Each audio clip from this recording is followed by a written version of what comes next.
Rack Stormblood mumbled under his breath as he used his plasma machete to cut through the dense alien jungle. The thick, rubbery vines were determined to stop him in their tracks, so they grew back nearly as quickly as he did, dripping sweat down his chiseled face and stinging his steel-gray eyes. Rex knew the Korak were pursuing him, desperate to have their human prisoner back, but he was not going to allow them to get their slimy limbs on him once more.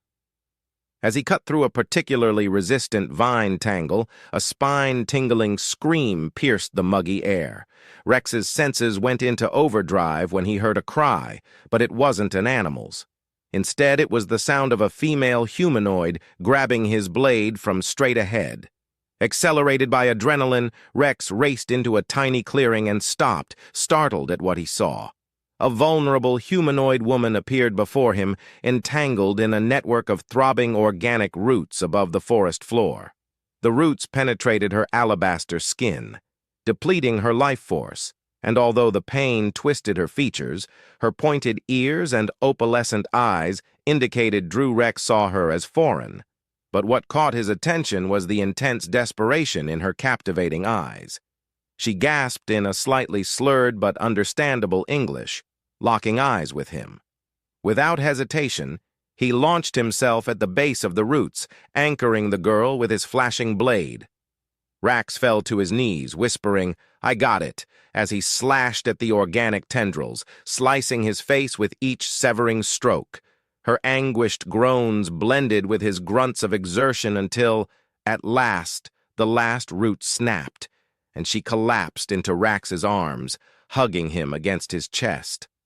Rex's jaw tensed as he gently brushed her matted silver hair away from her damaged forehead.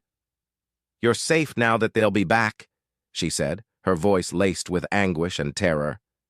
"The ghouls never let their food escape alive." Rex grinned. "We need to move now," helping her to her feet. "If this girl was their target, she must be someone important not on my watch. I knew of the ghouls or race, even the Korak reviled corpse-eaters." Hugged him, pressing her face to his neck as though she was trying to find shelter from the nightmare they were in. Rex felt a strange pull in his chest, a need to protect this helpless creature that fate had brought into his arms. "I'm human," he said as they hurried through the scene. "The jungle we do not allow our own to rot. And woman, even though you are not from Earth, you are close enough to count in my book." She observed him for a considerable amount of time, looking for signs of battle scars on his face. And then, at last, she exhaled and relaxed against him. Rack Stormblood said, "You don't owe me. I'm just doing what any decent MK would do." Suri made a small sound that may have been a giggle. "You are an odd one," she mumbled. "I owe you my life, human." They sprinted through the darkening jungle, the distant howls of the ghouls echoing behind them, Rex tightened, his grasp tightening. "You have not met many decent mercs. Stick with me, doll," he murmured, a glimmer of a smile on his lips. Earth might be a distant memory, but Rex was focused on Suri, determined to protect her from whatever nightmares lurked in the shadows in the short time he'd known her. She had somehow penetrated his jaded defenses, igniting a sense of responsibility and protection he hadn't felt in years. Was Rack Stormblood tenacious, fierce, and unbreakable? And he wasn't about to let humanity's last light go out on this wild planet. His new mission was to keep Suri safe at all costs and reveal the mysteries behind her haunting opalescent eyes as they approached the dilapidated medical clinic emerged from the never-ending haze, and Rex strode through the rusted door, prepared to take on whatever obstacles lay ahead. As Sue's limp body was cradled protectively against his chest, the clinic's hinges screeched in protest, announcing his arrival to the exhausted patients inside. A handful of the clinic's less sober patrons raised bleary eyelids to squint at the human mercenary and his precious cargo, his booming voice cutting through the miasma of stale booze and desperation. "Get your scalpel-happy ass out here! Pronto, I've got a patient for you!" Anyone foolish enough to challenge Rax was met with swift and harsh assault as he scowled back at them, promising swift justice. They soon turned away, finding the floor discolored and the lights flickering intriguing. "Go damn it, Stormblood!" a gruff voice yelled from the back. "I told you never to dark!" "You chiseling bastard!" Doc Fargo appeared behind a frayed curtain, wiping his gnarled hands on a filthy rack. Aging Sawbones was a patchwork of scars and cybernetic implants, his bloodshot eyes glinting with equal parts ingenuity and madness. "Shut your yap and come back in my door again." "Look at her," Rex growled as he stepped past the sputtering doctor and carefully placed Suri on a flimsy medical table. "The ghoul had done a great job working on her. She needed your magic touch." Vargo scoffed and threw away the cloth, asking when you would care for stray cats, MC. The doctor held up his mismatched hands and pretend surrender eyed the unconscious. "The last I looked, altruism wasn't exactly your strong suit." Rex's jaw clenched. "Things alter Sawbones. Are you going to heal her up, or do I need to start breaking faces until I find someone who would girl with a mix of weary respect and professional interest? Keep your underwear on during Stormblood." "I'll try my best, but it won't be cheap." "Put it on my tab." Rex bit out his tone. Brooking didn't argue, and we made it quickly. Scott Ghouls and Vargo whistled through his teeth, studying Sue's damaged figure with practiced eyes. "You always didn't know how to select M, you crazy bastard. All right, I'm on it, going to take a smoke. The Korak was sniffing our asses, and I didn't plan on being here when they came calling. Or something. This is going to take some time." Rex hesitated, his eyes lingering on Sue's pale face. He knew he would only get in the way, so he turned to face Kurt, who nodded. Rex leaned against the pitted wall, his senses on high alert, as he strode out of the clinic, his hand never far from the plasma pistol at his hip. The alley behind the clinic was a festering wound filled with the remnants of a dozen alien races. Observed the EB and flow of filth and villainy, thinking to himself that if you knew how to look, you could learn a lot from the gutter. He allowed his thoughts to wander while he waited, attempting to make sense of the whirlwind that had swept him up and placed him on this world of doom. In one moment, he was dying in a cork prison cell. In another, he was performing knight and shining armor to a distressed and Demel figure straight out of a nightmare. This was no fairy tale.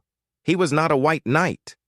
Killer, survivor, a man who had more times than he could count, sold his soul to the highest bidder, and what the devil was he doing risking his neck for a girl he hardly knew?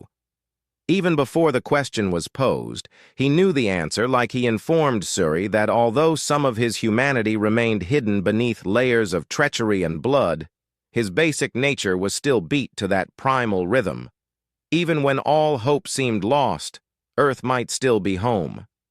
Rex would be among the last flickering embers of a once great fire that continued to burn on in the last dispersed vestiges of mankind, including mercs, smugglers, refugees, rebels, and the lost ones, who refused to fade quietly into the nothingness. Rex tightened his grip on the revolver, determined to protect her from whatever nightmares waited in the darkness. Damned if he let that light go out without a fight. Whether she realized it or not, Sui was a part of that light now. Rex would move heaven and hell to protect her and assist her in finding her place in this harsh universe. Ultimately, that is what humans did. They looked out for one another, even the misfits and stray animals. A muffled scream from the clinic finally startled Rex out of his reverie, was in motion before he even noticed the sound. With a handgun in his hand and his heart in his throat, he charged through the door, prepared to unleash hell on any threat to his girl. However, Doc Vargo, with his eyes wide and his face ashen, met him. The doctor was backing away from the exam table in what appeared to be terror, his hands up in a surrendering motion. "What the hell?" Doc Rack growled, his gaze flashing to Suri, who was sitting up with patched wounds, her eyes sharp and clear. But there was something unusual. Suri turned to gaze at Rex, her opalescent eyes gleaming with an inner fire. There was something about her that made Rex's skin prickle with ancient primal uneasiness. She's not human, Vargo muttered, her voice quivering. I don't know what the hell she is, but it ain't nothing I've ever seen before. She spoke in a calm, clear voice, but there was an undercurrent of force that caused the hair on the back of his neck to stand on end.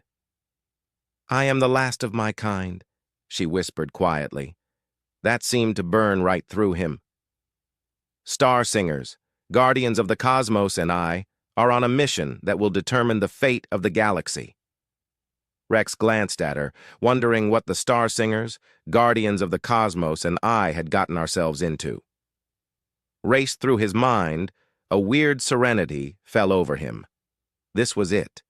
The opportunity he had been waiting for his entire life, without even realizing it, to be a part of something greater, something meaningful.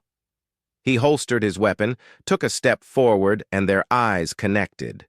"I'm sorry I'm in," he said. "Simply put, whatever this mission is, whatever you need, I'm in Suri." She smiled, and it was as if the sun was rising over the clouds. She whispered, "I knew you would be, the instant I laid eyes on you." Rex reached out and clasped her hand, his calloused fingers intertwining with hers. She held out her hand as both an invitation and a challenge. "Come with me, Rack Stormblood, and let me show you the beauties of the universe and the horrors that threaten to break it apart."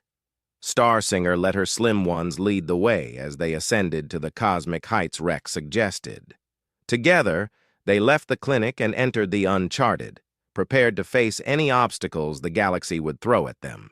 The two warriors were bound by fate and tempered in the fires of adversity, was the stuff of legends, and Rex, the last human mercenary, and Suri, the last Star Singer, joined forces to fight the encroaching darkness. Rex couldn't wait to see how it all came to pass, with the stars passing by in a dizzying blur as Rax and Suri hurtled through the sky. They had just managed to flee Doc Vargo's clinic in a commandeered corkscrew fighter when the pesky invaders stormed in brandishing plasma weapons and pincers. Rex showed off his ingenuity, and Suri was unmatched in her ability to move and battle like a supernova in motion. Before the smoke had even settled, Rex was fighting reality as his adrenaline kicked in, leaving a path of defeated Korak corpses in his wake. They grabbed the quickest ship on the pier and shot off into the abyss. "Star Singers, I suppose that's not just a fancy name for a pop group," Suri grinned, her eyes reflecting the swirling nebulas outside the viewport. "Well, not exactly," she mumbled. "We were the ones asking new questions." So he started shattering the hush that engulfed the cockpit. "Guardians of cosmic balance, the keepers of ancient harmonies, for we kept the darkness at bay while keeping an eye on the galaxy." She turned to him, her expression growing solemn. But something had changed, Rex. Something had shifted in the universe's very fabric, and I fear that the darkness we Rex scowled, his brow furrowing, and said, "What exactly is this darkness, the Korak, the ghouls, some other threat we haven't encountered yet?" Sui slowly shook her head, answering, "It is all of those things, and none of them."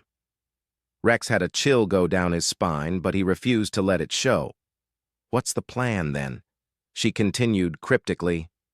"It's a force beyond comprehension, a hunger that can never be sated, and it is coming for us, Rex, for every living thing in the galaxy."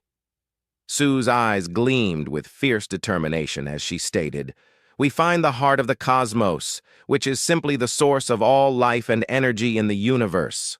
Only its power can hope to stand against the darkness that threatens to destroy all." "Envelop us all," Rex said. "You don't aim small, do you, Star Singer Sue?" as his lips quirked into a smile. "Go big or go home. Isn't that what you humans say?" Rex laughed, which was appropriate. He agreed. "Well then, where should we begin searching for this cosmic heart thingy?" Sue looked away, as though she were taking in a melody. Only she could make out the celestial citadel she was breathing, the historic fortress of my people concealed deep behind the Orion Nebula. Rex nodded emphatically, already charting their trajectory in his thoughts. The Orion Nebula. he stated, his fingers flying over the controls. "Brace up, Buttercup. It's going to be a bumpy ride," he said, knowing that this is where we would find the first clue to the location of the heart. Rex glanced at the mysterious Suri, the woman standing next to him. She was a mystery wrapped in a riddle, a being of great power and incomprehensible destiny, but there was something about her that spoke to the darkest recesses of his damaged heart. The stars went into hyperdrive, blurring into streaks of light.